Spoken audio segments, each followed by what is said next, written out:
Hi, എല്ലാവർക്കും competitive ക്രാക്കറിലേക്ക് സ്വാഗതം. ഞാൻ രേവതി.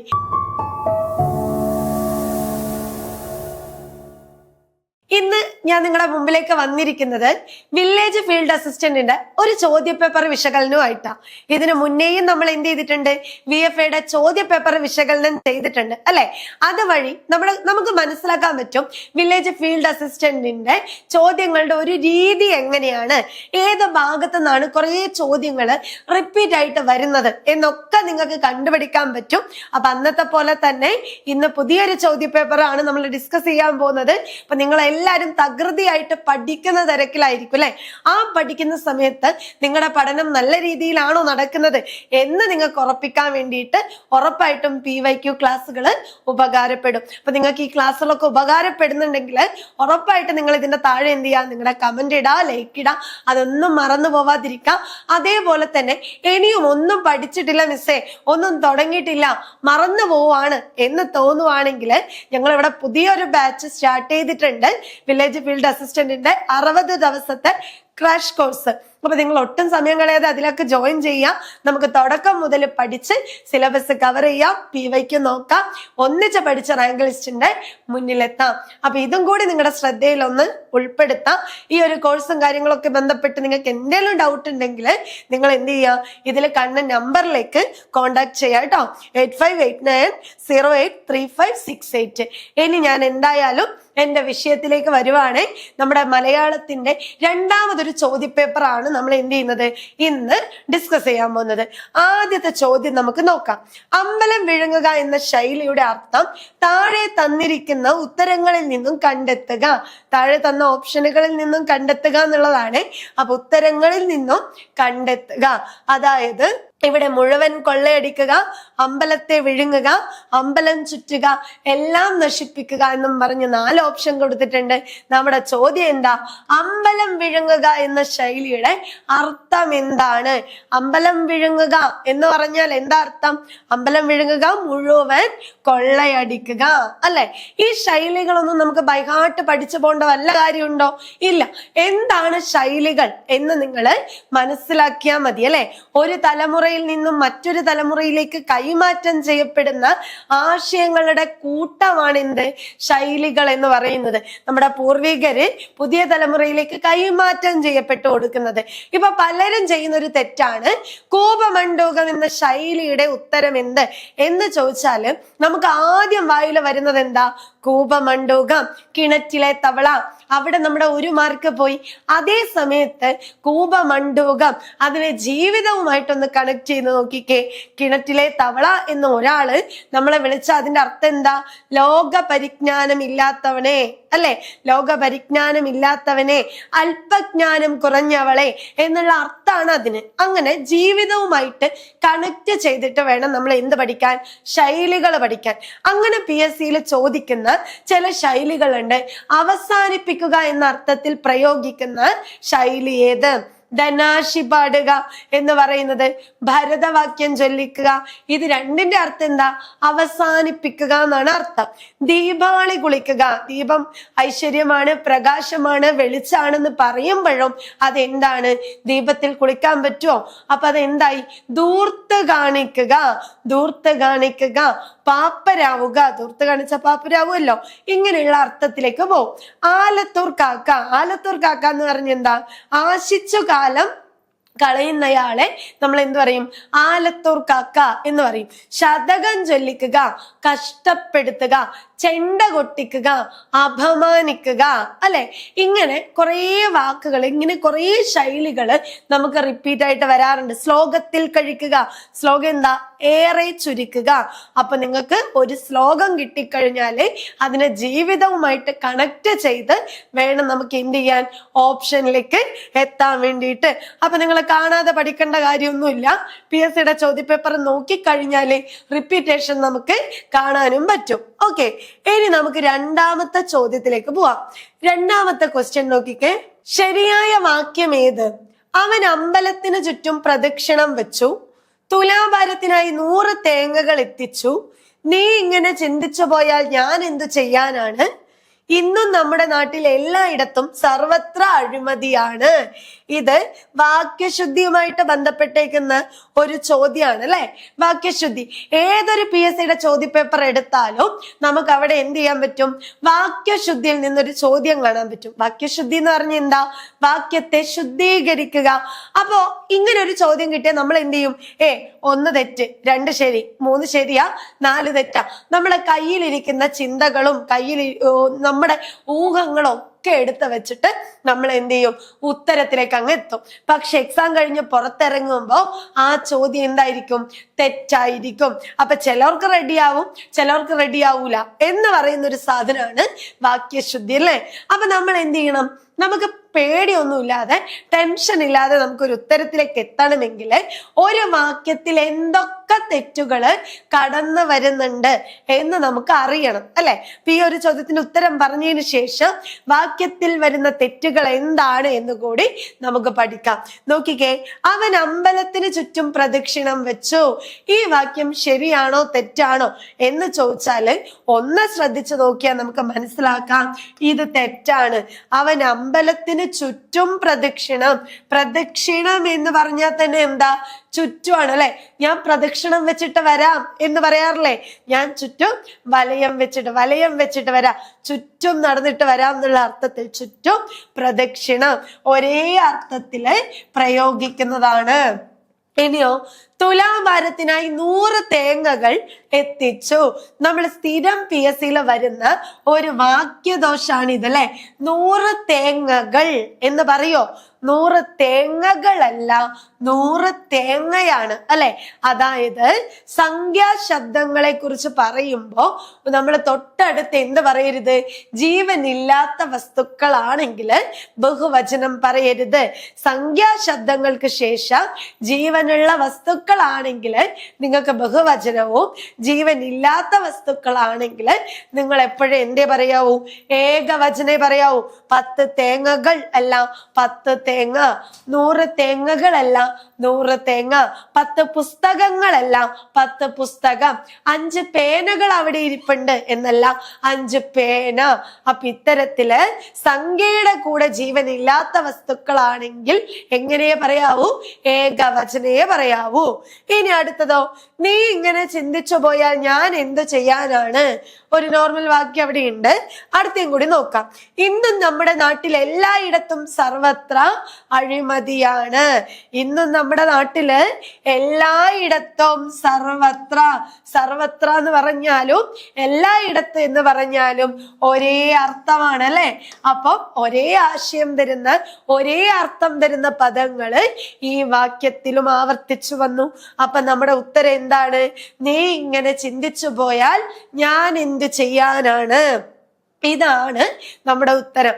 അതായത് നിങ്ങൾക്ക് 4 ഓപ്ഷൻ കാണുമ്പോൾ ചിലതിൽ നിങ്ങൾക്ക് ഡൗട്ട് അടിക്കും, ഇതായിരിക്കൂലേ. അപ്പൊ നിങ്ങൾ എന്ത് ചെയ്യണം എന്നറിയാവോ? ഈ 4 ഓപ്ഷനും ഇരുന്ന് വായിക്കുക. വായിച്ച ഉടൻ തന്നെ ആണ് ശരി അല്ലെങ്കിൽ B ആണ് ശരി എന്ന് നിങ്ങൾ അനുമാനിക്കാതെ ഈ 4 ഓപ്ഷനും വായിച്ചു നോക്കുക. തമ്മിൽ ഭേദമായിട്ട് ഒരു ഉത്തരം എന്തായാലും ഉണ്ടാവും. ആ ഉത്തരത്തെ വേണം സെലക്ട് ചെയ്യാൻ വേണ്ടിയിട്ട്. അപ്പൊ ഇപ്പൊ തന്നെ ഈ ഒരു ചോദ്യത്തിൽ നമ്മൾ 2 വാക്യദോഷത്തെയാണ് പരിചയപ്പെട്ടത് അല്ലെ. ഏതൊക്കെയാ? ഒന്ന് നോക്കിയേ, ചുറ്റും പ്രദക്ഷിണം. പിന്നെ എന്തായിരുന്നു? ഇന്നും എല്ലായിടത്തും സർവത്ര, എല്ലായിടത്തും സർവത്ര. ഈ 2 ദോഷം ഒരേപോലെയാ വരുന്നത് അല്ലെ. ഈ വാക്യങ്ങളിലെ ദോഷം ഒരേപോലെയാണ് വരുന്നത്. ഒരേ അർത്ഥം തരുന്ന, ഒരേ ആശയം തരുന്ന പദങ്ങൾ വന്നിട്ടുണ്ട്. അപ്പൊ ആ ദോഷം എന്താ? ആവർത്തന ദോഷാണ് അല്ലെ. ആവർത്തന ദോഷം. 100 തേങ്ങകൾ അങ്ങനെ പറഞ്ഞൂടാ. 100 തേങ്ങയെ പറഞ്ഞൂടൂ, 10 പുസ്തകം എന്നേ പറഞ്ഞൂടൂ എന്ന് പറയുമ്പോ അവിടുത്തെ പ്രത്യേകത എന്താ? സംഖ്യാദോഷം അല്ലെ. സംഖ്യക്ക് ശേഷം നമ്മൾ എപ്പോഴും ഏകവചനമേ പറയാവൂ എന്ന് പറയുമ്പോൾ അവിടെ വന്ന ദോഷത്തെ എന്താ പറയാം? സംഖ്യാദോഷം. അങ്ങനെയെങ്കിൽ ഒരു വാക്യത്തില് നമ്മളോട് ചോദിക്കാൻ സാധ്യതയുള്ള ദോഷങ്ങൾ ഏതൊക്കെയാന്ന് നമുക്ക് പെട്ടെന്നൊന്ന് നോക്കാം. അതിൽ ഒന്നാമത്തെ ദോഷാണ് പദക്രമഭംഗം. ഒരു വാക്യം എനിക്ക് കിട്ടിക്കഴിഞ്ഞാല് നിങ്ങളുടെ ശ്രദ്ധയിൽ ഉണ്ടാവണം ഒരു വാക്യത്തിൽ എന്തൊക്കെ ദോഷങ്ങള് വരുന്നുണ്ട്. അതിലൊന്ന് പദക്രമഭംഗം. എന്താ ഈ പദക്രമഭംഗം? പേര് പോലെ തന്നെ ഒരു വാക്യത്തിന് എന്തുണ്ടാകണം? കർത്താവ്, കർമ്മം, ക്രിയ എന്നും പറഞ്ഞൊരു ഘടന ഉണ്ടാവണം. എന്തുണ്ടാവണം? ഒരു ഘടന. കർത്താവ്, കർമ്മം, ക്രിയ. അതായത് സാധാരണ നമ്മൾ ഒരു എസ്സേ ഒക്കെ എഴുതുമ്പോ നമ്മൾ പറയും എന്ത്? കിഴക്ക് സൂര്യൻ ഉദിച്ചു എന്ന് പറയും അല്ലെ. എന്നാൽ വ്യാകരണത്തില് വാക്യശുദ്ധി പ്രകാരം പറയുമ്പോ നമ്മൾ എന്ത് പറയണം? സൂര്യൻ കിഴക്ക് ഉദിച്ചു എന്ന് തന്നെ നമ്മൾ പറയണം. അതേപോലെ PSC ചോദിച്ചതാണ്, വൃത്തികെട്ട സുരേഷിന്റെ കൈപ്പട വായിക്കാൻ പ്രയാസമാണ്. ഈ വാക്യം ശരിയാണോ തെറ്റാണോ എന്ന് ചോദിച്ചാൽ ആ വാക്യം തെറ്റാ. നമ്മൾ എങ്ങനെ പറയണം? സുരേഷിന്റെ വൃത്തികെട്ട കൈപ്പട വായിക്കാൻ പ്രയാസമാണ്. ഇതേപോലെ PSC ചോദിച്ചതാണ്, വളഞ്ഞ കാലുള്ള കുറുപ്പിന്റെ കുട കാണാനില്ല. ശരിയാണോ തെറ്റാണോ? ഇതും തെറ്റാ അല്ലെ. കുറുപ്പിന്റെ വളഞ്ഞ കാലുള്ള കുട കാണാനില്ല.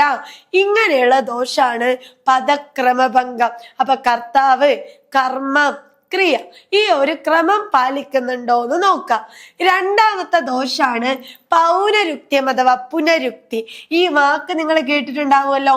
പുനരുൽപാദിപ്പിക്കുക, പുനർനിർദ്ദേശിക്കുക അല്ലെ, പുനഃസൃഷ്ടിക്കുക. അപ്പൊ തന്നെ ഇതെന്താ? ആവർത്തന ദോഷം. ഒരേ അർത്ഥം തരുന്ന, ഒരേ ആശയം തരുന്ന പദങ്ങളോ അല്ലെങ്കിൽ ശബ്ദങ്ങളോ ഒരു വാക്യത്തിൽ ആവർത്തിച്ചു വന്നാൽ ഉണ്ടാവുന്ന ദോഷമാണ് പൗനരുക്ത്യം അഥവാ പുനരുക്തി. അവിടെ ഏകദേശം 1000-ഓളം സ്ത്രീകൾ ഉണ്ടായിരുന്നു. ഏകദേശം തോളം ഒരേ അർത്ഥല്ലേ? എല്ലായിടത്തും, സർവത്ര ഒരേ അർത്ഥല്ലേ? അപ്പൊ ഇത്തരത്തില് ഒരേ അർത്ഥവും ഒരേ ആശയവും തരുന്ന ദോഷമാണ് പൗനരുക്ത്യം അഥവാ പുനരുക്തി. മൂന്നാമതേക്ക് പോകുമ്പോ സമുച്ചയ ദോഷം. സമുച്ചയം എന്ന് പറഞ്ഞാൽ എന്താണെന്നറിയാവോ? ചേർച്ച എന്നാണ് അർത്ഥം. ചേർച്ച. അപ്പൊ രണ്ട് പദങ്ങളെ തമ്മില് ബന്ധിപ്പിക്കണമെങ്കിൽ നമ്മൾ ഉപയോഗിക്കുന്ന പ്രത്യയം എന്താ? എന്ന് പറയുന്ന പ്രത്യയ അല്ലെ. രണ്ട് പദങ്ങളെ വേർതിരിക്കണമെങ്കിൽ നമ്മൾ ഉപയോഗിക്കുന്ന പ്രത്യയാണ് ഓ. ഈ ഓ എന്നീ പ്രത്യയങ്ങള് ഒരു വാക്യത്തില് കൃത്യസ്ഥാനത്ത് ചേരാത്തത് മൂലം ഉണ്ടാകുന്ന ദോഷത്തെ സമുച്ചയ ദോഷം എന്ന് പറയാം. അതായത് ഒരു വാക്യത്തിൽ ഉമ്മോ എന്ന് പറയുന്നത് കൃത്യസ്ഥാനത്ത് ചേരണം. ഒരു വാക്യത്തിൽ ഒന്നെങ്കിൽ ഉമ്മ മാത്രമേ വരാവൂ, അല്ലെങ്കിൽ ഓ മാത്രം വരണം. ഉദാഹരണം പറയുകയാണെങ്കിൽ രാജുവും രാധയോ പോയി എന്ന് നമ്മൾ പറയോ? ഇല്ലല്ലോ. രാജുവും രാധയും പോയി അല്ലെ. അല്ലെങ്കിലോ രാജുവോ രാധയോ പോവും എന്നാണ് വേണ്ടത്. ഞാനും നീയോ പോവുന്ന് നമ്മൾ പറയോ? ഇല്ല. ഞാനും നീയും പോകും, അല്ലെങ്കിൽ ഞാനോ നീയോ പോകും എന്ന് നമുക്ക് പറയാം. അപ്പൊ ഒരു വാക്യത്തില് ഒന്നെങ്കിൽ ഉമ്മ മാത്രമേ വരാവൂ, അല്ലെങ്കിൽ ഓ മാത്രമേ വരാവൂ. ഇത് രണ്ടും കൂടി വന്നാലും ആ വാക്യം എന്തായിരിക്കും? തെറ്റായിരിക്കും. ഇനി അടുത്തതാണ് ഗതി ദോഷം അല്ലെ. ഗതി എന്ന് പറഞ്ഞാൽ എന്താ? ഒറ്റക്ക് നിൽക്കുമ്പോ അർത്ഥമില്ലാതെ മറ്റു പദങ്ങളുടെ കൂടെ നിൽക്കുമ്പോ അർത്ഥം തരുന്ന ചില പദങ്ങളുണ്ട് അല്ലെ. ഇപ്പൊ പറ്റി ഞാൻ നിങ്ങളോട് വന്ന് പറ്റി എന്ന് പറഞ്ഞാൽ നിങ്ങൾ എന്നോട് ചോദിക്കും അതെന്താ എന്ന് ചോദിക്കും. അപ്പൊ ഞാൻ നിങ്ങളോട് പറയുന്നത് എന്താ? കേരളത്തെ പറ്റി കേൾക്കാത്തവരില്ല. നിന്ന്, ഇവിടെ നിന്ന് വരാം. കുറിച്ച്, അതിനെക്കുറിച്ച്, കഥയെക്കുറിച്ച് ഞാൻ എഴുതാം. അതുപോലെ പറ്റി, നിന്ന്, എന്ന്, കുറിച്ച്, വരെ, കാൾ, കൊണ്ട്, ഇങ്ങനെ കുറെ പദങ്ങളുണ്ട് അല്ലെ. ഒറ്റക്ക് നിൽക്കുമ്പോ അർത്ഥമില്ലാത്തതും മറ്റു പദങ്ങളുടെ കൂടെ നിൽക്കുമ്പോ അർത്ഥം തരുന്നതാണ് ഗതി എന്ന് പറയുന്നത്. ഈ ഗതി പദങ്ങള് ഒരു വാക്യത്തിൽ ആവശ്യമില്ലാതെ കടന്നു വരുന്നതും ഒന്നിലധികം ഗതികള് ഒരു വാക്യത്തിൽ ഉപയോഗിച്ചാലും ആ വാക്യം തെറ്റായിരിക്കും. ഉദാഹരണം പറയുകയാണെങ്കിൽ പാടുന്നത് അവൾക്കും കൂടി കേൾക്കാം. പാടുന്നത് അവൾക്കും കൂടി കേൾക്കാം. PSC ചോദിച്ച ചോദ്യമാണ്, ഇത് ശരിയാണോ തെറ്റാണോ? പാടുന്നത് അവൾക്കും കേൾക്കാം എന്ന പോലെ അവൾക്കും കൂടി എന്ന് പറയുന്ന ഒരു സാധനത്തിന്റെ ആവശ്യം അവിടെ ഇല്ല. അതെന്താണ്? ഗതി ശബ്ദാണ്. വടി കൊണ്ട് തന്നെ അടിച്ചു. വടി കൊണ്ടടിച്ചു എന്ന് പോരെ, തന്നെ എന്ന് വേണോ? വേണ്ട. അപ്പൊ ഇത്തരത്തിലുള്ള പദങ്ങള് ഒന്നിലധികം വരുന്നതും ആവശ്യമില്ലാതെ വന്നാലും ഉണ്ടാകുന്ന ദോഷമാണ് ഗതിദോഷം. ഇനി അടുത്തതോ വിലക്ഷണ പ്രയോഗം. വിലക്ഷണ പ്രയോഗം എന്ന് പറഞ്ഞാല് പദദോഷം, തെറ്റായ പദങ്ങള്, അക്ഷരത്തെറ്റുകളൊക്കെ ഇല്ലേ, ഇതൊക്കെ വരുന്നത് വിലക്ഷണ പ്രയോഗമാണ്. ഇപ്പോ അടിമത്വം, അടിമത്തം എന്ന് വരുന്നില്ലേ? അടിമത്വമല്ല, അടിമത്തം. ഹാർദവം, ഹാർദം, ഹാർദവമല്ല, ഹാർദമാണ്. അതേപോലെ നമ്മൾ പറയാറില്ലേ ഭൗതിക പരം, ആത്മീയ പരം, ലൗകിക പരം എന്നൊക്കെ നമ്മൾ പറയാറുണ്ട്. ശരിക്കും വ്യാകരണത്തിൽ പറയുമ്പോൾ ഈ പരം പരം എന്ന് പറയുന്ന ഒരു വാക്ക് നമുക്കില്ല. ലൗകികം, ആത്മീയം, ഭൗതികം അങ്ങനെയേ പറയാവൂ. അതുപോലെ വേഗത നമ്മൾ ഉപയോഗിക്കുന്ന ഒരു വാക്കാണ് അല്ലെ, വേഗത, അപാകത എന്നൊക്കെ പറയുന്നത്. ഇവിടെ എന്തോ ഒരു അപാകതയുണ്ട് എന്ന് നമ്മൾ പറയാറുണ്ട്. പക്ഷെ പദദോഷത്തിലേക്ക് വരുമ്പോ അപാകതയൊന്നുമില്ല, അപാകം, വേഗം എന്ന് മാത്രമേ പറയാവൂ. ആവശ്യമില്ലാതെ തായും പരമൊക്കെ കൊണ്ടിട്ടാല് ഉണ്ടാകുന്ന ദോഷമാണ് വിലക്ഷണ പ്രയോഗം. അടുത്തത് സംഖ്യാദോഷം. നമ്മൾ നേരത്തെ പഠിച്ചില്ലേ, സംഖ്യാശബ്ദങ്ങൾക്ക് ശേഷം ജീവനുള്ള വസ്തുക്കളാണെങ്കിൽ ബഹുവചനത്തിലും ജീവനില്ലാത്ത വസ്തുക്കളാണെങ്കിൽ ഏകവചനത്തിലേ പറയാവൂ. 10 പുസ്തകങ്ങളല്ല 10 പുസ്തകം, 10 തേങ്ങകളല്ല 10 തേങ്ങ, 7 മിഠായികളല്ല 7 മിഠായി. അതേ സമയത്ത് 5 ആൺകുട്ടികൾ, 5 കുട്ടികൾ, 5 മൃഗങ്ങൾ അല്ലെങ്കിൽ 5 പക്ഷികൾ, 5 ആനകൾ എന്ന് പറയുന്നതില് തെറ്റില്ല. പക്ഷെ ഓരോ കുട്ടികളും അതത് സീറ്റിലിരിക്കണം എന്നൊരു ചോദ്യം വന്നിട്ടുണ്ടായിരുന്നു. അപ്പൊ നമുക്ക് ശരിയാണോ? അല്ല. കാരണം എന്താ? ഓരോ കുട്ടികളുമല്ല, ഓരോ എന്ന് പറഞ്ഞാൽ ഒന്നിനെ സൂചിപ്പിക്കുന്നതാണ്. അതിന്റെ കൂടെ എന്ത് പറയുമ്പോഴും നമ്മൾ എങ്ങനെ പറയാവൂ? ഏകവചനത്തിലേ പറയാവൂ. ഓരോ കുട്ടിയും. ഒന്നിന്റെ കൂടെ എന്ത് ജീവനുള്ളതും ഇല്ലാത്തതും ആയാലും നമ്മൾ ഏകവചനത്തിലേ പറയാനും പാടുള്ളൂ. ഇതാണ് 6 ദോഷം കേട്ടോ. പദക്രമഭംഗം, പൗനരുക്ത്യം, പുനരുക്തി ദോഷം, സമുച്ചയ ദോഷം, ഗതിദോഷം, വിലക്ഷണ പ്രയോഗം, സംഖ്യാദോഷം. ഇതിലെ സ്ഥിരമായിട്ട് ചോദിക്കുന്നതാണ് പൗനരുക്ത്യം അഥവാ പുനരുക്തി, പദദോഷം, സംഖ്യാദോഷം. ഈ 3 നമ്മുടെ PSC പരീക്ഷകളിൽ എപ്പോഴും കാണാറുണ്ട്. ഇനി നമുക്ക് അടുത്ത ചോദ്യത്തിലേക്ക് പോവാം. ഓക്കെ, നമ്മൾ പറഞ്ഞു കഴിഞ്ഞു. ഇനി അടുത്ത ചോദ്യം, വൈദ്യർ എന്നത് ഏത് വചനത്തിൽ പെടുന്നു? അടുത്ത ചോദ്യം അല്ലെ. ശൈലി എന്തായാലും ചോദിക്കും, വാക്യശുദ്ധി എന്തായാലും ചോദിക്കും. അടുത്തതാണ് വചനം എന്ന് പറഞ്ഞാല് വൈദ്യർ എന്നത് ഏത് വചന വിഭാഗത്തിൽ ഉൾപ്പെടുന്നു? സ്ഥിരം PSC ചോദിക്കുന്നതാണ്. വൈദ്യർ, സ്വാമികൾ, പണിക്കർ, അവർകൾ, താങ്കൾ, ഇതൊക്കെ ഏത് വിഭാഗത്തിൽ പെടുന്നു? അപ്പൊ വചനം എന്ന് പറഞ്ഞാൽ നിങ്ങൾക്ക് അറിയാമായിരിക്കും, നമ്മൾ കഴിഞ്ഞ ക്ലാസ്സിലും ഡിസ്കസ് ചെയ്തിട്ടുണ്ട്. ഇനിയും കേൾക്കാത്തവരുണ്ടെങ്കിൽ ഇപ്പൊ പഠിച്ചു വെച്ചോ. വചനം എന്ന് പറഞ്ഞാൽ എന്താ? ഒരു വസ്തു ഒന്നോ അതിലധികമോ എന്ന് സൂചിപ്പിക്കുന്നതാണ് വചനം അല്ലെ. ഒരു വസ്തു ഒന്നോ അതിലധികമോ എന്ന് സൂചിപ്പിച്ചാൽ അത് വചനമാണ്. വചനത്തെ 2ആയിട്ട് തിരിച്ചിട്ടുണ്ട്. എങ്ങനെയാ? ഒന്ന് ഏകവചനവും ഉണ്ട്, മറ്റൊന്ന് ബഹുവചനവും ഉണ്ട്. നമ്മുടെ ഓപ്ഷനിൽ ഒരു പരീക്ഷയ്ക്ക് ദ്വിവചനം എന്ന് കണ്ടു. ദ്വിവചനം എന്ന് പറയുന്ന ഒരു സാധനം മലയാളത്തിൽ ഇല്ല കേട്ടോ. അത് സംസ്കൃതത്തിലാണ് ഏകവചനവും ദ്വിവചനവും ഒക്കെ ഉള്ളത്. മലയാളത്തിൽ 2 ഉള്ളൂ, ഏകവചനവും ബഹുവചനവും. ഒന്നിനെ സൂചിപ്പിച്ചാൽ ഏകവചനവും ഒന്നിലധികം സൂചിപ്പിച്ചാൽ ബഹുവചനവുമാണ് അല്ലെ. മക്കള്, ജനങ്ങള്, മനുഷ്യർ, ഇതൊക്കെ പറയുമ്പോ അവിടെ എന്താ? ബഹുവചന രൂപമാണ് വരുന്നത്. ഈ ബഹുവചനത്തെ നമ്മൾ എന്ത് ചെയ്തിട്ടുണ്ട്? 3ആയിട്ട് തിരിച്ചിട്ടുണ്ട്. അതാണ് 1 സലിംഗ ബഹുവചനം, 2 അലിംഗ ബഹുവചനം, 3 പൂജക ബഹുവചനം. ഇപ്പൊ സലിംഗം, അലിംഗം, പൂജകം. സലിംഗ ബഹുവചനം എന്ന് പറഞ്ഞ എന്താ? നമുക്കറിയാം 3 ലിംഗങ്ങളാ ഉള്ളത്. സ്ത്രീലിംഗം ഉണ്ട്, പുല്ലിംഗം ഉണ്ട്, നപുംസകലിംഗം ഉണ്ട്. ഇപ്പൊ സ്ത്രീ ജാതിയിൽപ്പെട്ടതും സ്ത്രീ ജാതിയിൽപ്പെട്ടത്, പുല്ലിംഗത്തിൽപ്പെട്ടത്, നപുംസകം, ജീവനില്ലാത്ത എല്ലാ വസ്തുക്കളും നപുംസകാണ്. ഈ 3നെയും വ്യത്യസ്തമായിട്ട് അതിന്റെ ബഹുത്വത്തെയാണ് സൂചിപ്പിക്കുന്നതെങ്കിൽ അതെല്ലാം എന്തിലായിരിക്കും? സലിംഗത്തിലായിരിക്കും. അച്ഛന്മാർ, അമ്മമാർ, ആൺകുട്ടികൾ, പെൺകുട്ടികൾ, മലകൾ, കുന്നുകൾ, പൂക്കൾ, പുഴകൾ, ഇതൊക്കെ വരുന്നത് സലിംഗത്തിലാണ്. ഇനി അലിംഗ ബഹുവചനം എന്ന് പറഞ്ഞാലോ, അവിടെ നമുക്ക് സ്ത്രീയെയും പുരുഷനെയും വേർതിരിക്കാൻ പറ്റില്ല. ഇവരെല്ലാം കൂടി ഒന്നിച്ച് പറയുന്നതാ. മക്കൾ, ജനങ്ങൾ, കേരളീയർ, മനുഷ്യർ, ഇതൊക്കെ ആണെങ്കിൽ അലിംഗ ബഹുവചനാണ്. പൂജകാണെങ്കിലോ, ഒരു പൂജകൻ എന്ന് പറഞ്ഞാല് ഒരു വ്യക്തിയെ നമ്മൾ എന്ത് ചെയ്യുന്നു, ബഹുമാനാർത്ഥം വിശേഷിപ്പിക്കുന്നതാണ് അല്ലെ. ഒരു വ്യക്തിയെ ബഹുമാനാർത്ഥം വിശേഷിപ്പിച്ചാൽ അതെന്തായി, പൂജക ബഹുവചനമായിരിക്കും. അപ്പോ വൈദ്യരായാലും പണിക്കറായാലും സ്വാമികളായാലും അവർകള്, മാരാർ തുടങ്ങിയിട്ടുള്ള പദങ്ങളൊക്കെ വരുന്നത് പൂജകത്തിലാണ്. അപ്പൊ ഉത്തരം ഏതാന്ന് മനസ്സിലായല്ലോ, വൈദ്യർ പൂജക ബഹുവചനം. സിമ്പിളാണ്, 1 മാർക്ക് ഉറപ്പിക്കാൻ പറ്റുന്ന ചോദ്യമാണ്. ഞാൻ 4ാമത്തെ ചോദ്യത്തിലേക്ക് പോവാം. സിമ്പിളായ ഒരു ക്വസ്റ്റ്യൻ ആണ്. അരയന്ന പ്രൗഢൻ ഈ പദത്തിന്റെ ശരിയായ വിഗ്രഹ രൂപം എഴുതുക. PSCയുടെ ചോദ്യപേപ്പറിൽ വിഗ്രഹിച്ചെഴുതുക എന്ന് പറയുന്ന ഒരു സാധനം കാണാറുണ്ട് അല്ലെ.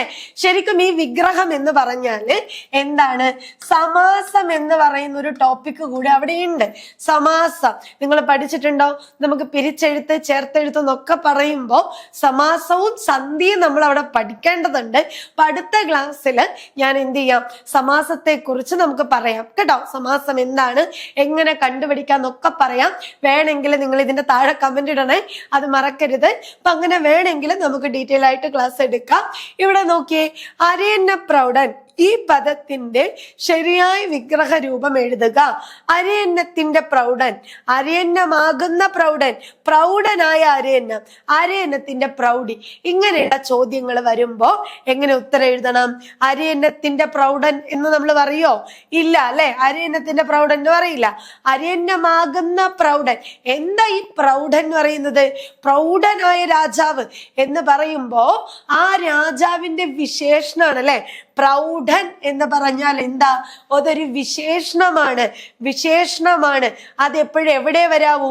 നാമത്തിന്റെ പിന്നിലല്ല, നാമത്തിന്റെ മുന്നിലാണ് ചേർക്കേണ്ടത്. അങ്ങനെ വരുമ്പോ ഓപ്ഷൻ സി, പ്രൗഢനായ അരയന്നം അല്ലെ. പ്രൗഢനായ അരയന്നം, ഓപ്ഷൻ സി ആണ് ആൻസർ ആയിട്ട് വരുന്നത്. സി കേട്ടോ, സി ആണ് ഉത്തരം. ഇനി നമ്മള് അടുത്ത ചോദ്യത്തിലേക്ക് പോകുമ്പോ ഘാതകൻ എന്ന വാക്കിന്റെ അർത്ഥം എന്താണ്? നമുക്ക് അങ്ങോട്ടും ഇങ്ങോട്ടും മാറിപ്പോകും അല്ലെ. ഈ ഘാതകൻ ഘാതകൻ എന്നൊക്കെ പറയുമ്പോ പല അർത്ഥങ്ങൾ അതിന് വരുന്നുണ്ട്. അപ്പൊ മറക്കാതെ പഠിച്ചോണേ, അക്ഷരങ്ങൾ ശ്രദ്ധിക്കാം. ഘാതകൻ എന്ന വാക്കിന്റെ അർത്ഥം കൊലയാളി കൊടുത്തിട്ടുണ്ട്, കൃഷിക്കാരൻ കൊടുത്തിട്ടുണ്ട്, ഭടൻ കൊടുത്തിട്ടുണ്ട്, ഭക്ഷിക്കുന്നവൻ കൊടുത്തിട്ടുണ്ട്. അപ്പൊ കൊലയാളിക്കൊരു ഘാതകനുണ്ട്, കുഴിക്കുന്നവൻ എന്ന അർത്ഥത്തിൽ വേറൊരു ഘാതകനുണ്ട്, ഭക്ഷിക്കുന്നവൻ എന്ന പേരിലും ഘാതകനുണ്ട്. ഈ ഘാതകൻ എന്ന പദത്തിന്റെ അർത്ഥമാണ് ഭക്ഷിക്കുന്നവൻ കേട്ടോ, ഭക്ഷിക്കുന്നവൻ. അപ്പൊ ഘാതകന്റെ അർത്ഥം എന്താണ്? ഭക്ഷിക്കുന്നവൻ. അങ്ങനെയെങ്കിൽ ബാക്കിയുള്ള അർത്ഥം നോക്കിക്കേ. ഈ ഘായാണെങ്കിലും തായാണെങ്കിലും ഘാതകനാണെങ്കിൽ കൊലയാളിയാണ്, ഘാതകൻ ഭക്ഷിക്കുന്നവനാണ്, ഘാതകൻ കുഴിക്കുന്നവനാണ്. കുഴിക്കുന്നവനാണ്, മറക്കാതെ പഠിച്ചേക്കണം കേട്ടോ, കുഴിക്കുന്നവൻ. അടുത്തത് നോക്കിക്കേ, ചൂർണം എന്ന് പറഞ്ഞാൽ മരുന്ന് പൊടിയാണ്, ചൂർണിക എന്ന് പറഞ്ഞാലോ ലഘുവാക്യം അല്ലെ. പാശം കയറാണ്, പാശം പാശി കൊണ്ട് വരുന്ന എന്ന് പറഞ്ഞാൽ പാശി യമൻ, യമൻ എന്ന് പറഞ്ഞാൽ കാലൻ. അതുപോലെ വസനം വസ്ത്രമാണ്, വസതി വീടാണ് അല്ലെ, വീടി. അതേപോലെ സ്ഥിരമായിട്ട് ചോദിക്കുന്നതാണ് അനിലനും അനലനും. നിങ്ങൾ കേട്ടിട്ടുണ്ടാവും, അനിലൻ കാറ്റ്, അനലൻ അഗ്നിയാണ് എന്ന് നമ്മൾ പഠിച്ചിട്ടുണ്ട്. അതേപോലെ നാഗം, നമുക്ക് നാമേ പണിവത് നാഗവും നരകവും, അതുപോലെ കേട്ടിട്ടുണ്ടല്ലോ. ഈ നാഗമുണ്ട് അല്ലെ, ഈ നാഗവും ഉണ്ട്. ഇതിലെ ആദ്യത്തെ നാഗം സ്വർഗവും, രണ്ടാമത്തത് പാമ്പ്, ഉരകം, പന്നകം എന്നൊക്കെ അർത്ഥത്തില് പാമ്പിന്റെ പര്യായങ്ങളൊക്കെ പരീക്ഷയ്ക്ക് ചോദിച്ചിട്ടുണ്ട്. അപ്പൊ ഇങ്ങനെ ഒരുപോലുള്ള വാക്കുകളും നമ്മൾ നോക്കണം. 5ാമത്തെ ചോദ്യം നോക്കിയേ, താഴെ തന്നിരിക്കുന്നതിൽ വീണ എന്നർത്ഥം വരുന്ന പദം ഏത്? സ്ഥിരം PSCയുടെ മറ്റൊരു ചോദ്യമാണ്. വല്ലരി കൊടുത്തിട്ടുണ്ട്, വല്ലവി കൊടുത്തിട്ടുണ്ട്, വല്ലകി കൊടുത്തിട്ടുണ്ട്, വല്ലന്തി കൊടുത്തിട്ടുണ്ട്. പഠിച്ചിട്ടുണ്ട്. സംശയം വരാൻ എവിടെ പോവാനാ അല്ലെ? പക്ഷെ വീണ എന്ന് പറയുന്നത് സ്ഥിരം ചോദിക്കുന്നത് കൊണ്ട് ഉത്തരം എന്താ? ഓപ്ഷൻ സി, വല്ലകിയാണ് ആൻസർ. വല്ലകി. അപ്പൊ ബാക്കിയുള്ള പദങ്ങളുടെ അർത്ഥം അറിയണ്ടേ? നോക്കിക്കേ. വല്ലരി എന്ന് പറഞ്ഞാൽ വള്ളി. വല്ലരി വള്ളിയാണ്. വല്ലവി ആണെങ്കില് ഗോപസ്ത്രീ. വല്ലകി ആണെങ്കില് വീണ. വല്ലന്തി ആണെങ്കില് ആപത്ത്. അപ്പൊ ഓപ്ഷനിലെല്ലാം കിട്ടിയല്ലോ. എല്ലാം വല്ലയിൽ തുടങ്ങുന്നതുകൊണ്ട് ഡൗട്ട് അടിക്കരുത്. ഇതും കൂടി ഒന്ന് വായിക്കാം. നമുക്ക് നോക്കിയാം. വല്ലകി വീണ, വല്ലവി ഗോപസ്ത്രീ. വയസ്സൻ വൃദ്ധനാണ്, വയസ്യനായാൽ കൂട്ടുകാരൻ. വരിയാണെങ്കിൽ നിരയാണ്, വാരിയാണെങ്കിൽ വെള്ളമാണ്. നമ്മൾ ഇതിനു മുമ്പ് പഠിച്ചിട്ടുണ്ട്. വാരിജം, വാരിധി, വാരിതം. എങ്ങനെയാണ് വ്യത്യാസം വന്ന് പദങ്ങളുടെ അർത്ഥം മാറുന്നതെന്ന് നമ്മൾ പഠിച്ചിട്ടുണ്ട്. ഇനി വാജി കുതിരയാണ്, വാണി വാക്കാണ്. അടുത്തൊരു ചോദ്യം നോക്കിക്കേ. കടങ്കഥ എന്ന പദം പിരിച്ചെഴുതുന്നത്. കടങ്കഥ എന്ന് പറയുന്ന പദത്തെ പിരിച്ചെഴുതിയതിൽ ശരിയായത് ഏത്? കട പ്ലസ് കഥ കൊടുത്തിട്ടുണ്ട്, കടം പ്ലസ് കഥ കൊടുത്തിട്ടുണ്ട്, കട പ്ലസ് സിംഗത കൊടുത്തിട്ടുണ്ട്, കടം പ്ലസ് സിംഗത കൊടുത്തിട്ടുണ്ട്. പിരിച്ചെഴുതുക എന്ന് പറയുമ്പോ അവിടെ നിങ്ങൾ ശ്രദ്ധിക്കേണ്ടത്, നമുക്ക് തോന്നിയതുപോലെ ഈ ചിഹ്നം ഇട്ടിട്ട് നിങ്ങൾ പോവരുത്. അർത്ഥം നോക്കി തന്നെ പിരിക്കുക. രണ്ട് പദങ്ങളെ വെവ്വേറെയാക്കുന്നത് എങ്ങനെയാണ്? അർത്ഥം നോക്കിയിട്ടാണ്. അപ്പൊ കട പ്ലസ് കഥ പൂർണ്ണതയുണ്ടോ? കടം പ്ലസ് കഥയാണ് ഇതിന്റെ ഉത്തരം. ഇത് നമ്മൾ എന്തുമായിട്ട് ബന്ധപ്പെട്ടിരിക്കുന്നു എന്നറിയാവോ? സന്ധി എന്ന ടോപ്പിക്കുമായിട്ടാണ് ബന്ധപ്പെട്ടിരിക്കുന്നത്. പിരിച്ചെഴുതുമ്പോ എന്തൊക്കെ കാര്യങ്ങൾ ശ്രദ്ധിക്കണം, എങ്ങനെയാണ് ഒരു പദങ്ങളെ പിരിച്ചെഴുതേണ്ടത്, ഇതൊക്കെ നമ്മൾ എവിടെയാ പഠിക്കുന്നത്? സന്ധിയിലാണ് പഠിക്കുന്നത്. ഇന്ന് ഞാൻ പറഞ്ഞാൽ വീഡിയോയുടെ ലെങ്ത് കൂടി പോവും. പക്ഷെ വേറൊരു വീഡിയോയില് നമുക്ക് ഇതൊക്കെ എന്ത് ചെയ്യാം? ഡിസ്കസ് ചെയ്യാം കേട്ടോ. എങ്കിലും ഒരു കാര്യം നിങ്ങളുടെ ശ്രദ്ധപ്പെടുത്താം. ഇതേത് സന്ധിയാണ് എന്ന് ചോദിച്ചാല് ആദേശ സന്ധിയാണ് കേട്ടോ. രണ്ട് വർണ്ണങ്ങൾ തമ്മിൽ ചേരുമ്പോ ഒരു വർണ്ണം പോയിട്ട് ആ സ്ഥാനത്ത് പുതിയൊരു വർണ്ണം വന്നു ചേർന്നാൽ അതിന് നമ്മൾ എന്ത് പറയും? ആദേശ സന്ധി. ഇതെങ്ങനെ കണ്ടുപിടിക്കാന്നുള്ള ഒരു എളുപ്പ വഴി കൂടി പറഞ്ഞുതരാം. പിരിച്ചെഴുതുന്ന സമയത്ത് പ്ലസിന് മുന്നേ ചന്ദ്രക്കലയിട്ട വ്യഞ്ജനമോ അനുസാരമോ വിസർഗമോ ചില്ലക്ഷരമോ വരികയും ചേർത്തെഴുത്തിൽ അവ കാണാതിരിക്കുകയും ചെയ്താൽ ആദേശ സന്ധി ആയിരിക്കും. പ്ലസിന് മുമ്പ് അനുസാരം. അനുസാരം എന്ന് പറഞ്ഞാൽ അംചിഹ്നം. ഇതിവിടെ ഉണ്ടല്ലോ. ചേർത്തെഴുത്തിൽ നിങ്ങൾക്ക് കാണാൻ പറ്റുന്നുണ്ടോ? ഇല്ല. അപ്പൊ ഇത് ഏത് സന്ധ്യ? ആദേശ സന്ധ്യ. പ്ലസിന് മുമ്പ് വിണ്ടലം, പ്ലസ് സ്ഥല അല്ലേ? പ്ലസിന് മുമ്പ് ഇണ്ണുണ്ടല്ലോ. ചേർത്തെഴുത്തിൽ ആ ഇണ്ണ് നിങ്ങൾക്ക് കാണാൻ പറ്റുന്നുണ്ടോ? ഇല്ലല്ലോ. അപ്പൊ ഇത്തരത്തില് പിരിച്ചെഴുതുമ്പോ പ്ലസിന് മുമ്പ് ചന്ദ്രക്കലയിട്ട വ്യഞ്ജനമോ അനുസാരമോ വിസർഗമോ ചില്ലക്ഷരമോ വരികയോ ചേർത്തെഴുത്തിൽ അവ കാണാതിരിക്കുകയും ചെയ്താൽ അതെന്തായിരിക്കും? ആദേശ സന്ധി ആയിരിക്കും. ഉറപ്പിച്ചങ്ങ് പഠിച്ചോ കേട്ടോ. ഇനി ഏഴാമത്തെ ചോദ്യം നോക്കാം. വേദത്തെ സംബന്ധിച്ചത് ശരിയായ ഒറ്റപദം ഏത്? ഇപ്പൊ ഋഷിയെ സംബന്ധിച്ചത് എന്നാണ് ഒരു കാലത്ത് ചോദിച്ചോണ്ടിരുന്ന ഒരു ക്വസ്റ്റ്യൻ ആണ്. ഋഷിയെ സംബന്ധിച്ചത് എന്നർത്ഥം വരുന്നത് ഏതാ? ആർഷമാണ് അല്ലെ? അതുപോലെ വേദത്തെ സംബന്ധിച്ചത് എന്ന് പറഞ്ഞ എന്താണ്? വൈദികം, വേദി, വേദത്വം, വേദഭം. ഉത്തരം ഏതാണ്?